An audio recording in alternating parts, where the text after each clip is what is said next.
Olá, queridos amigos, tudo bem? Hoje eu vim falar sobre um tema que é a política e o espiritismo. E o que o espiritismo tem a ver com a política? Pois é, antes de explicar o que o espiritismo tem de vínculo com a política, eu quero explicar o que é política.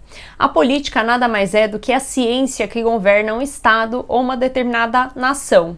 E tem por trás como objetivo a negociação dos interesses coletivos.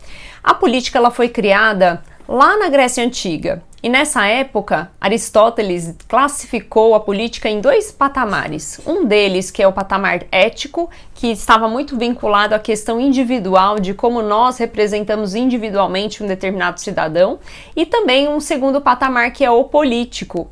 E o que seria esse patamar? É justamente esse interesse coletivo, de como a gente pega esse interesse individual e transforma no interesse geral de uma determinada população.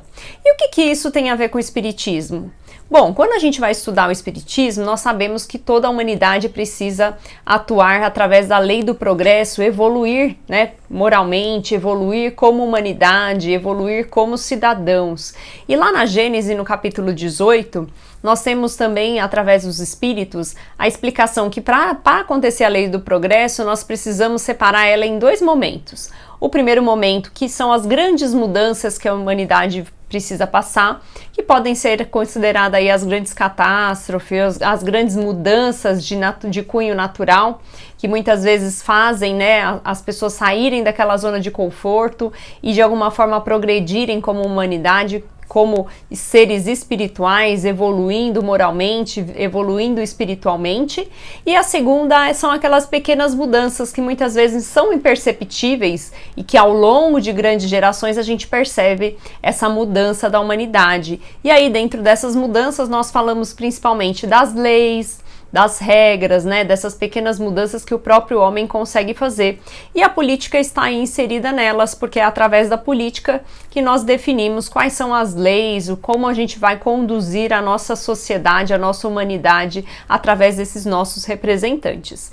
E quando a gente fala a respeito de política e espiritismo, muitas pessoas se questionam, mas nós espíritas podemos, de alguma forma, ser políticos? Nós devemos ser políticos? Sim!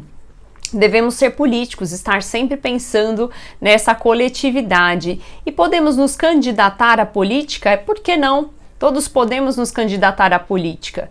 Porém, nós temos que separar o trabalho político do trabalho fraternal, que muitas vezes as pessoas confundem, não sabem diferenciar e aí acabam querendo criar partidos políticos ou envolver o centro espírita na política. E nós precisamos lembrar que o centro espírita é um local de atendimento fraterno, que recebe pessoas de várias religiões, pessoas de várias crenças diferentes e com certeza de também opiniões diferentes em relação à política. Então nós não podemos misturar no centro espírita essa questão de partidos políticos ou de interesses políticos. Nós temos que pensar primeiramente nesse atendimento fraternal. Como Jesus já nos trouxe, principalmente avaliar essa questão do amor e da caridade, desse sentimento fraterno, desse sentimento de atendimento fraterno para toda a sociedade. Era essa a reflexão que eu queria trazer para vocês. Um beijo grande e até o próximo Conexão Espiritual.